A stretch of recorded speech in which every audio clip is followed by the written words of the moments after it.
He Drank All My Wine by K.B. Hurst. I didn't know you liked the French, Devon said, standing against the old mahogany bar that gave a stellar backdrop to the old cellar wall. Well, Italian was always my favorite, but then you know that. I looked at him and smiled as I poured myself a glass of red from a French red wine bottle. As beasts go, this is a deep richer red than I've ever had. Tell me, whatever you do to make it so imperishable? It's an art, I said, sipping the glass of red. Not too much, but just enough to savor the bit of flavor it offered. I knew well not to sip too much all at once. It would ruin it if it went too fast. And that was what was most important, not to get carried away in the moment. Tell me, Carlyle, what made you have a change of heart? Devon smirked. It wasn't worth the money. In the end, our friendship always did it. I couldn't stay mad at you. I hope you don't think I cut you out purposely. Devon fell a bit against my hand, and I gripped him hard to help him from toppling over. My fingernails scratched his hand, causing him to bleed a little. So sorry, I said, looking at his bleeding hand. Oh, no worries. I think it's this wine. It's intoxicating, I'll say that. But in all seriousness, I'd never go behind your back. Oh no, never occurred to me at all. I will say I was a bit disappointed that you didn't think to consider my feelings about it. I was thinking that with such a large investment, and I could have helped you, not be taken advantage of by such shrewd businessmen. But you're much younger than I and much more hungry. You make me sound like a selfish prick. You know why I chose to go with Kimball and Pratt over your company. We're friends. I never mix business with friendship. Devon patted my shoulder. I smiled, looking at him. He was lying. I knew he was lying.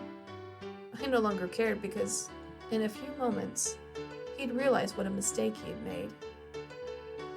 After everything I had done for him, Devon had been the son I never had. He was now engaged to my daughter, Lynn. She was a serenely beautiful creature, and while I had loved her from the moment of her birth, she was adopted by me after her parents died tragically. Lynn had not known the true overprotective nature of her father. I still recalled the first time I had seen her in her crib, blood dripping from my hands. I saved her from the monsters that wanted to do her family harm.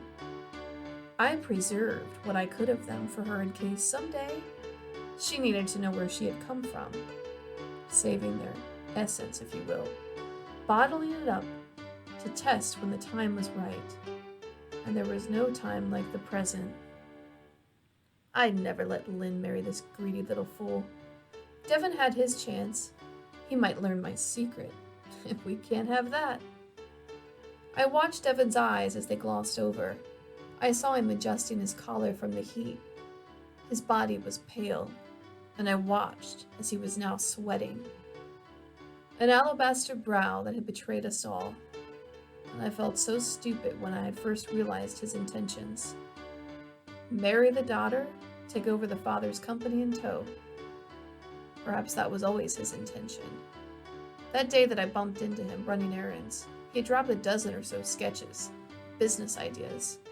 I was quick to read his eagerness to succeed. His hunger would now be the death of him. To say, this is rather delicious wine. May I have another glass? He asked as a wild look overcame him. Of course, anything for you, I said, pouring him another glass. I watched him greedily suck down the dark red wine, the color of thick, running blood. The thickness of it dripped from the corners of his mouth. I smiled as I watched him, thinking back to that day when I overheard him talking to Jim Kimball of Kimball and Pratt Industries. He had come over for brunch with Lynn and had spent the entire afternoon doting over her. I felt my daughter had finally found somebody worthy of her sweet nature. And that's when he broke my heart. Carlisle's not aware of the deal. He's too old school and does all his number crunching by pen and pad. No idea what a Bitcoin is. All those transactions are plenty secure. When I marry that ugly daughter of his, I'll slip something in both their dinner plates. No one will ever be the wiser. He had planned to kill us both. Wretched man. Wouldn't go near my daughter. To kill me, you need a lot more than poison. How was that wine? I asked Devon. I don't know what's wrong with me or why I can't stop drinking it. Please, give me more. His crazed eyes held on to the wine. Soon he was walking around searching for more. I watched him stagger back and forth. It was almost too good to be true. It had been much easier than I thought it would be to turn him. I think this is an amazing wine. It is French, right? Oh, I don't like putting labels on people. I just prefer to drink them. He watched me as he backed into the corner of the cellar, into the storage room where I kept the empty wine barrels.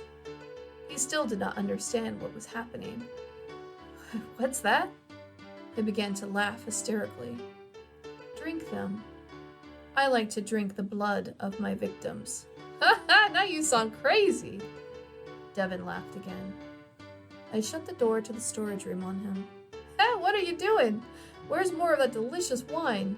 Come now, Carlisle, you've had your fun. Let me out of here. Oh, no. I locked the door and put the key inside my pocket, patting it for good measure. You, recall your agreement with Jim Kimball? What? Hey, let me out of here.